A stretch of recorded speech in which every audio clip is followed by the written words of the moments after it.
Pusaran angin puting beliung terekam warga saat terbentuk di perairan kawasan Suramadu, Bangkalan. Tepatnya di pesisir selatan, Kuanyar dan Labang. Pusaran angin ini terjadi selama 5 menit hingga membuat warga di sekitar pesisir resah.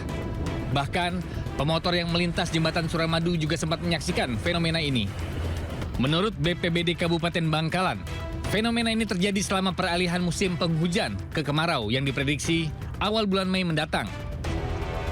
Angin yang disebut sebagai siklon tropis ini terjadi disebabkan pertemuan suhu permukaan laut yang hangat dengan udara lembab dari gumpalan awan hitam pekat yang kemudian menciptakan penguapan intensif. Proses ini memicu tekanan udara rendah dan menyebabkan udara hangat naik dengan cepat dan berputar akibat efek gaya Coriolis atau rotasi bumi yang akhirnya membentuk pusaran angin kencang. Biasanya itu ini awan cumulonimbus ini disebabkan adanya awan pekat, awan hitam yang akan menyebabkan pusaran angin dan gelombang tinggi, seperti itu. BPBD mencatat, fenomena ini sudah beberapa kali terjadi di pesisir selatan maupun pesisir barat Bangkalan.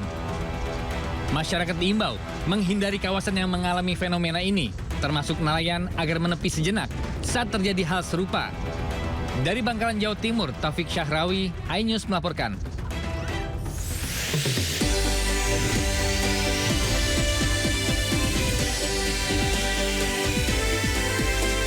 Kasus penjualan narkoba di rutan Salemba, artis Ahmad Zoni divonis 7 tahun penjara.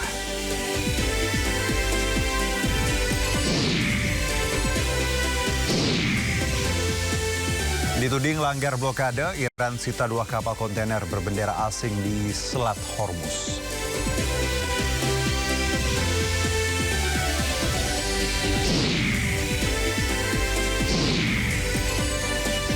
Suasana haru saat ratusan jemaah haji Indonesia disambut sholawat setibanya di Madinah.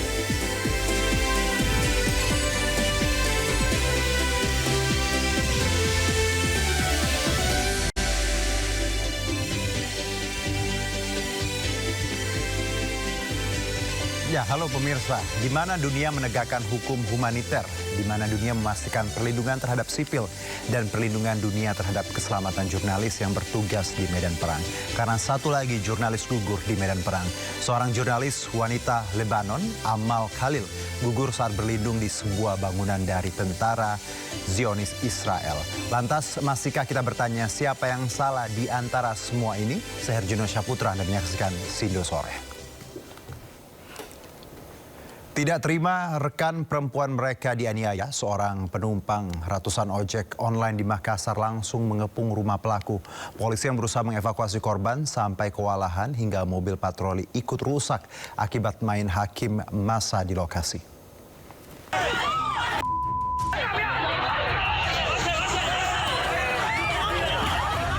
Ratusan pengemudi ojek online mendatangi sebuah rumah kos di Jalan Badak, Kota Makassar, Sulawesi Selatan. Massa mengepung lokasi dan melampiaskan emosi mereka kepada seorang pria berinisial BS usia 30 tahun. Aksi ini dipicu oleh salah paham antara pengemudi ojol perempuan dengan pelanggan pria inisial BS.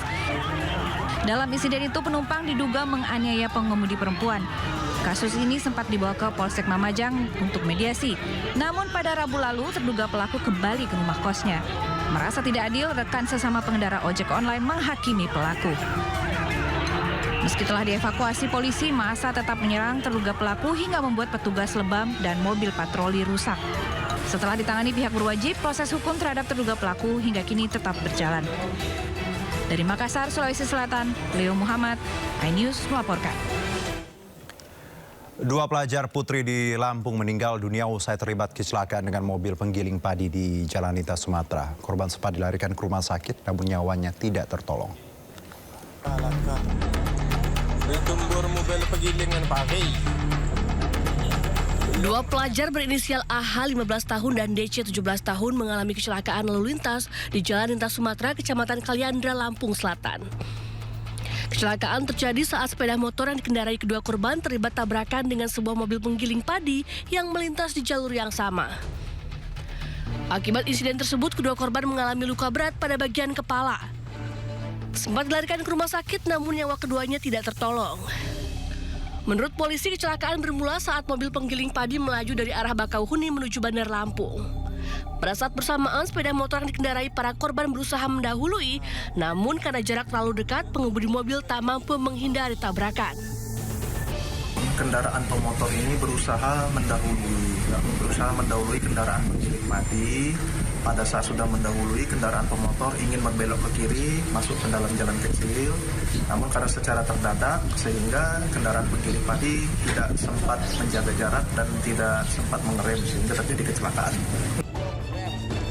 Saat ini petugas masih melakukan penyelidikan lebih lanjut untuk mengetahui penyebab pasti kecelakaan. Dari Lampung Selatan, Lampung, Heri Fulistiawan, iNews melaporkan. Dua pelajar SMK menjadi korban penyiraman air keras oleh orang tak dikenal di kawasan Parung Panjang, Kabupaten Bogor, Jawa Barat, hingga luka parah di wajah.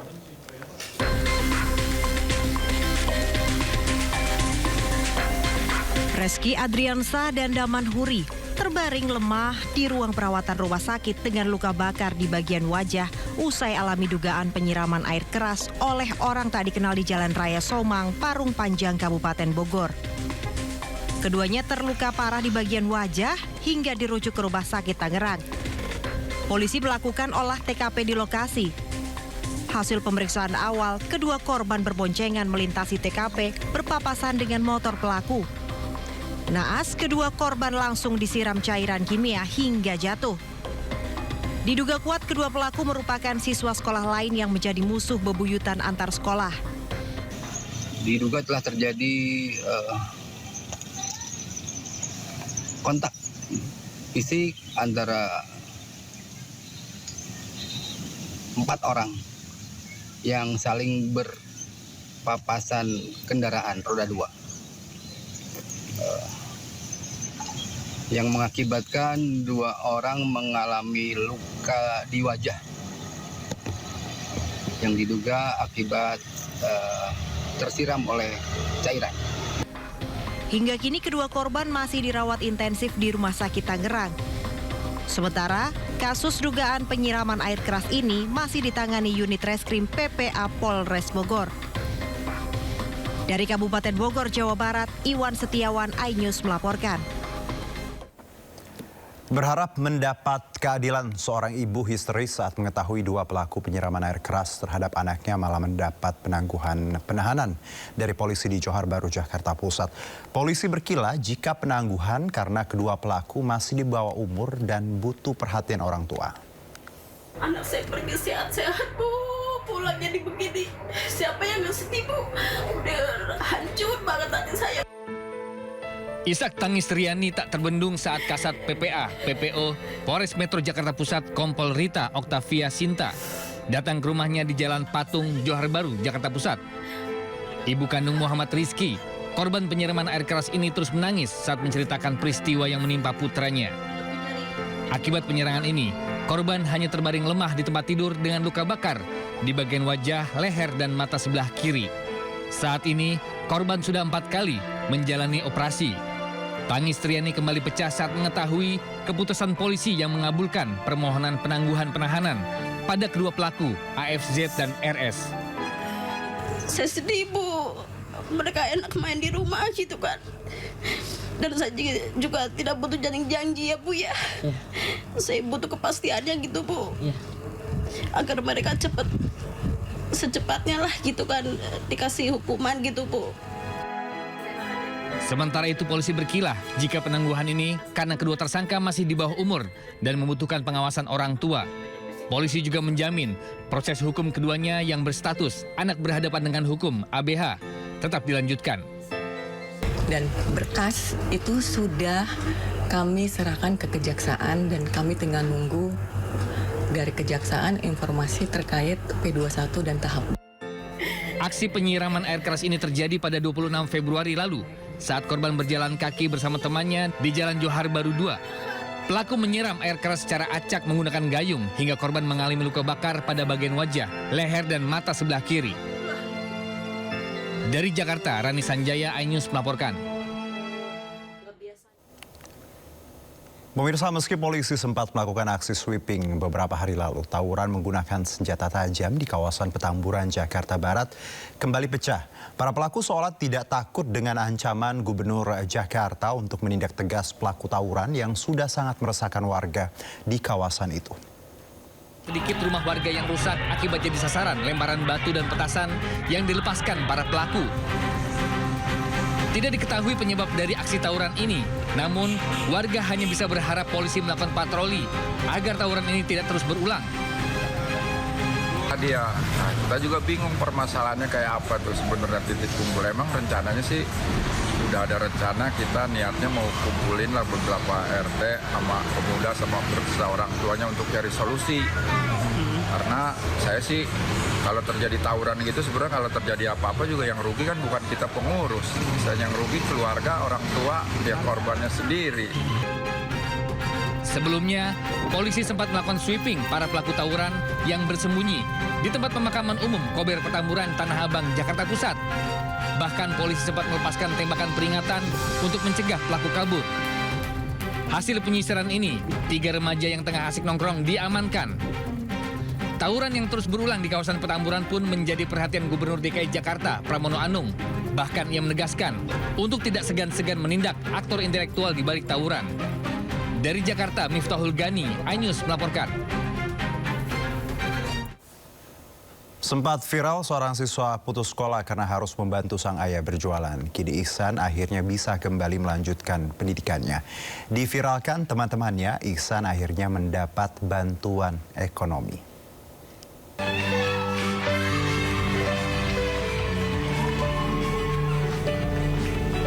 Ya pemirsa, beginilah kisah Ihsan, siswa SMPN 1 Tanjung Sari yang sempat putus sekolah demi membantu ayahnya berjualan yang akhirnya menemui titik terang. Ihsan kembali bisa bersekolah lagi dan bergabung bersama teman-temannya. Kembali mengenakan seragam SMP-nya, kedatangan Ihsan disambut antusias teman dan guru-gurunya. Pemkab Sumedang bergerak cepat memastikan Ihsan kembali melanjutkan pendidikannya sebagai bentuk nyata kondisi ekonomi yang tak boleh menghalangi masa depan anak. Melalui kolaborasi lintas dinas dan dukungan Bupati, Ihsan dan keluarganya akhirnya mendapat bantuan.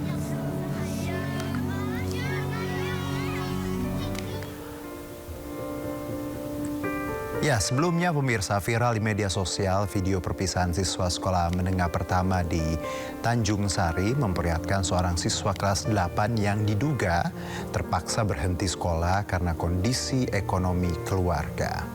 Siswa tersebut dikabarkan membantu orang tuanya berjualan ayam goreng di sekitar alun-alun kawasan Tanjung Sari.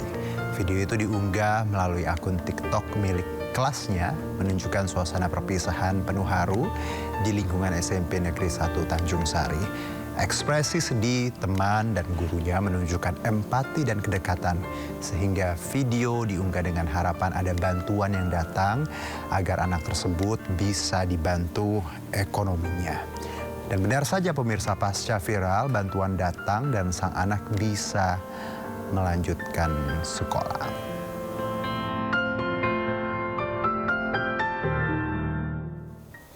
Ya, semoga nggak nunggu viral pemirsa ya untuk pemerintah membantu Ihsan-Ihsan lainnya yang mungkin saat ini mengalami keadaan yang serupa.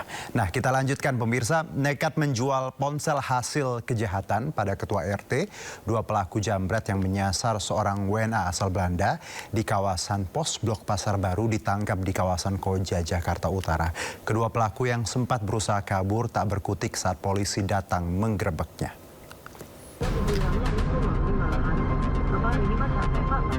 Setelah buron 3 hari, 2 pejamret WNA asal Belanda yang bekerja di Jerman dibekuk dan digelandang ke Polres Metro Jakarta Pusat.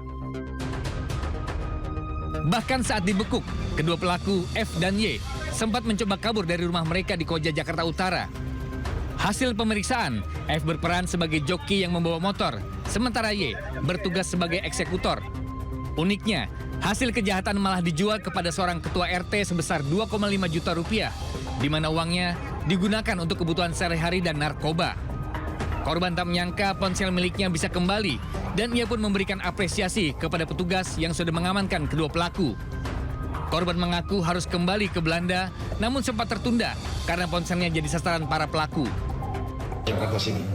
Jakarta, I mean, it was a bad start for me because I got stolen like 10 minutes in Jakarta, but the police helped me immediately and they did all they can to get it back, to get my phone back, to help me, and yeah, I stayed in contact with them all the time, so everything worked well, so great job.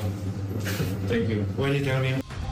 Sebelumnya, aksi penjamretan di kawasan Pos Blok Pasar Baru Sawah Besar, Jakarta Pusat viral. Ponsel korban dijamret saat ia tengah berdiri di pinggir jalan sambil menelpon, lalu dipepet kedua pelaku hingga merampasnya. Dari Jakarta, Rani Sanjaya, iNews melaporkan. Ya, pemirsa, pelecehan seksual di kereta komuter lain masih kerap terjadi. Sepanjang 2025 hingga pertengahan 2026, tercatat ada 74 kasus yang terjadi. Penumpang dihimbau berani bersuara dan melapor jika menjadi korban atau melihat langsung tindak pelecehan seksual di dalam gerbong kereta.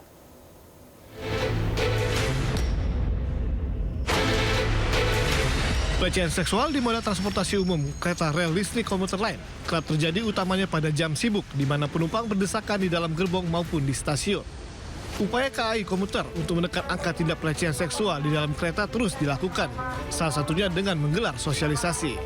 Kampanye anti pelecehan seksual terus digalakkan dengan memajang poster serta meminta para penumpang ikut menyuarakan melalui petisi tanda tangan. Sosialisasi anti pelecehan seksual ini pun mendapat apresiasi dari penumpang khususnya wanita. Menurut saya cukup efektif, akan tetapi masih sering sangat terjadi. Saya rasa ini kita harus saling introspeksi diri sih, dan harus berani speak up kalau misalnya ada terjadi di sekitar kita. Ya, sebagai perempuan saya merasa sangat aman banget ya untuk naik transportasi umum sekarang, terlebih lagi sekarang sudah ada gerbong khusus wanita, dan ya saya ngerasa sangat aman sih, dan juga setiap gerbong juga ada petugasnya juga ya untuk melindungi kita. Sementara itu, KAI komuter mencatat sepanjang tahun 2025 hingga kuartal pertama 2026, terdapat sekitar 74 keluhan terkait pelecehan seksual di KRL yang terpantau baik melalui laporan langsung maupun media sosial. Peningkatan nih khususnya terjadi di triwulan pertama di tahun 2026, di mana peningkatan ini bukan berarti kejadian pelecehan seksualnya yang meningkat gitu ya. Tapi kami melihatnya dari respon positifnya adalah semakin banyak masyarakat yang berani untuk speak up. Semakin banyak pengguna komuter lain yang berani untuk menyuarakan ataupun melaporkan ketika melihat atau mengalami tindakan pelecehan seksual khususnya di komuter lain. KAI komuter juga telah memberlakukan sistem blacklist bagi pelaku pelecehan seksual. Siapapun yang terbukti tidak akan diperbolehkan lagi menggunakan layanan KRL komuter lain. Selain itu, penumpang diimbau untuk berani bersuara dan melapor jika menjadi korban atau melihat langsung tindak pelecehan seksual di dalam gerbong kereta. Dari Jakarta, Rani Sanjaya, iNews melaporkan. Ya, pemirsa, 4 kios yang jadi lokasi usaha hangus dilalap api di kawasan Cakung, Jakarta Timur. Diduga asal api berasal dari salah satu kios paket ekspedisi.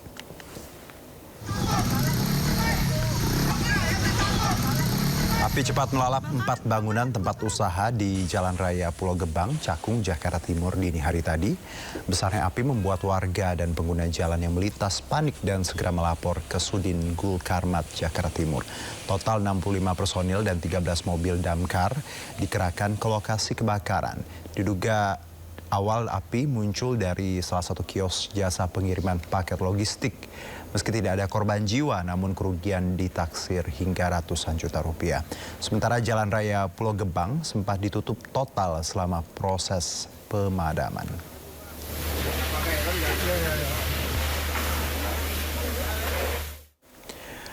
Pasca kebakaran, petugas masih melakukan pendinginan puluhan kios di Pasar Baru, Tuban, Jawa Timur. Para pedagang hanya bisa pasrah melihat usaha mereka lulu lantak.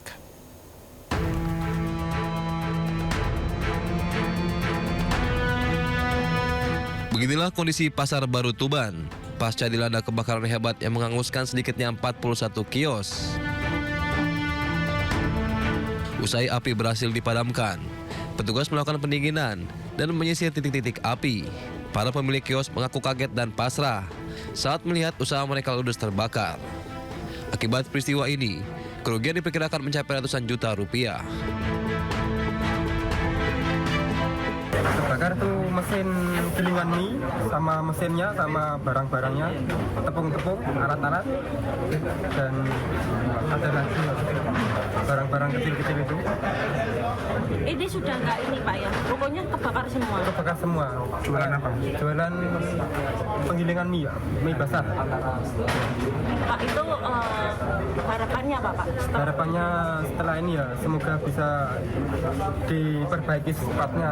Itu kan roda pekerjaan saya. Total dari los dan kios ada 41 kios dan los, dan itu dimiliki oleh 15 orang pemiliknya. Jadi dari 41 yang memiliki sekitar 41 orang. Para pedagang korban kebakaran berharap bantuan dan percepatan pemulihan dari pemerintah agar bisa kembali berjualan. Dari Tuban, Jawa Timur, Pipit Wibawanto, iNews melaporkan. Pemirsa, akibat terlalu aktif, seorang bayi berusia 2 tahun nekat merayap di atas genting rumahnya di kawasan Praia, Lombok Tengah, Nusa Tenggara Barat. Video itu pun viral hingga membuat warga histeris khawatir bayi terjatuh. Pegawainya ada nuhane tentai. Mana mah? Ya, warga panik dan histeris saat melihat seorang anak laki-laki berusia 2 tahun nekat merangkak di atas genting rumahnya di Kelurahan Gonjak Praia, Kabupaten Lombok Tengah, Nusa Tenggara Barat. Meski warga khawatir dan terus berteriak, sang bayi nampak tenang dan terus merangkak naik. Kejadian ini terjadi Selasa lalu, di mana sang ibu tengah berada di kamar mandi. Orang tua baru tahu setelah tetangga berteriak dan menemukan bayinya sudah berada di atas genting. Menurut warga, bayi naik melalui kandang ayam yang menempel dengan rumahnya. Sebelumnya bayi tengah bermain di sekitar rumah tanpa pengawasan orang tua. Sejumlah warga kemudian melakukan penyelamatan dan menenangkan bayi hingga bisa diturunkan dengan selamat.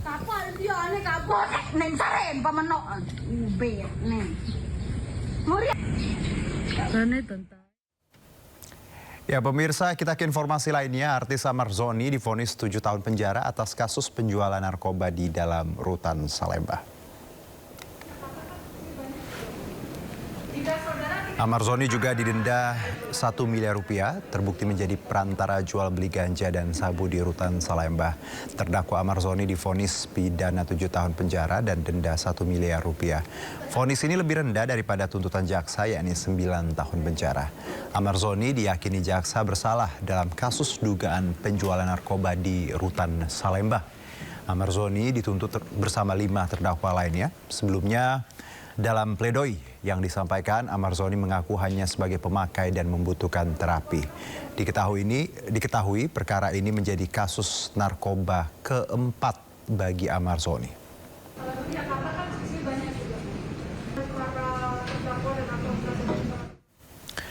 Penemuan tak sengaja membuat geger media sosial. Seorang warga berniat menggali tanah, membuat septic tank, namun ternyata menemukan material hitam yang diduga batu bara.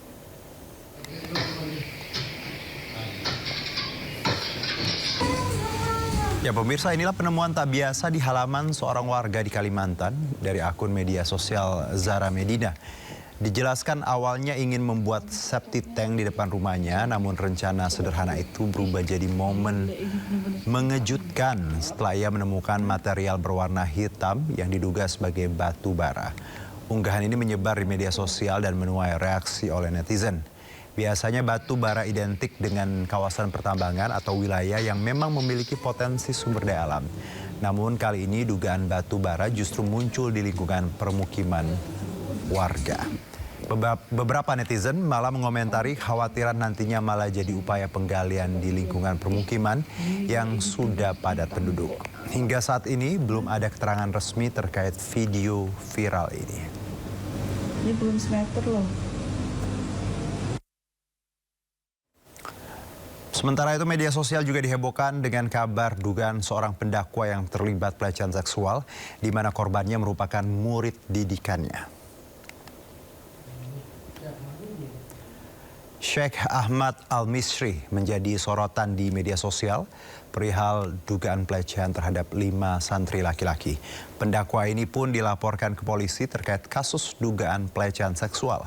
Kasus terungkap dari salah satu korban yang melaporkan ada beberapa santri yang mengalami dugaan pelecehan.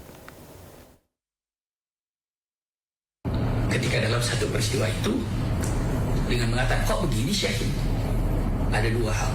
Pertama, Rasulullah aja melakukan hal ini dengan Ali bin Abi Thalib. Itu yang membuat kami tidak bisa menerimanya. Itulah yang mungkin para guru-guru juga ingin melakukan apa yang sudah lakukan. Itu ya. Terus yang kedua, ada beberapa korban yang diajak menyaksikan tayangan yang tidak baik.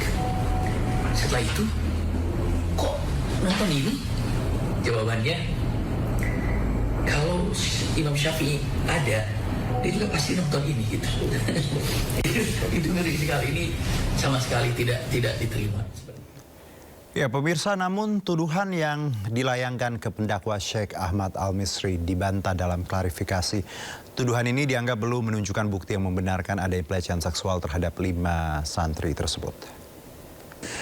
Bismillahirrahmanirrahim. Alhamdulillah, wassalatu wassalamu ala rasulillah wa alihi wa sahbihi wa man wala. Saudara-saudaraku, dalam Islam kita diajarkan untuk tidak mudah menyebarkan setiap berita yang kita dengar tanpa kita cek terlebih dahulu kebenarannya. Allah Subhanahu wa taala berfirman, ya ayyuhalladzina amanu in ja'akum fasiqun binaba'in fatabayyanu an tusibu qauman bijahalatin fatusbihu ala ma fa'altum nadimin. Wahai orang-orang yang beriman, jika datang kepada kalian seorang yang membawa berita, maka telitilah kebenarannya agar kalian tidak mencelakakan suatu kaum karena kebodohan lalu kalian menyesal. Dan Allah Subhanahu wa taala berfirman, "Wala yajrimannakum syana'anu qaumin 'ala alla ta'dilu, i'dilu aqrabu lit-taqwa." Janganlah kebencian kalian terhadap suatu kaum membuat kalian tidak berlaku adil karena itu lebih dekat kepada takwa. Rasulullah SAW bersabda, cukuplah seseorang dikatakan berdosa ketika dia menceritakan semua yang dia dengar. Dan Nabi dalam hadis yang lain mengatakan, cukuplah seorang dianggap berdusta ketika dia menyampaikan semua yang dia dengar. Sementara itu Habib Mahdi Al-Atas menegaskan Ahmad Misri sudah menjadi tersangka dan harus segera menghadap ke Mabes Polri sehingga sudah tak perlu memberikan klarifikasi dan mengikuti proses hukum. Saya menginformasikan bahwa saudara Sam Ahmad Misri sudah menjadi tersangka. Jadi tidak perlu lagi klarifikasi. Silahkan menghadap Mabes Polri untuk tindak lanjut kasus yang dilaporkan pada tanggal 28 November 2025. Terima kasih. Wassalamualaikum warahmatullahi wabarakatuh. Seorang jurnalis wanita Lebanon, Amal Khalil, gugur saat berlindung di sebuah bangunan dari serangan tentara Israel. Informasinya usai jeda berikut.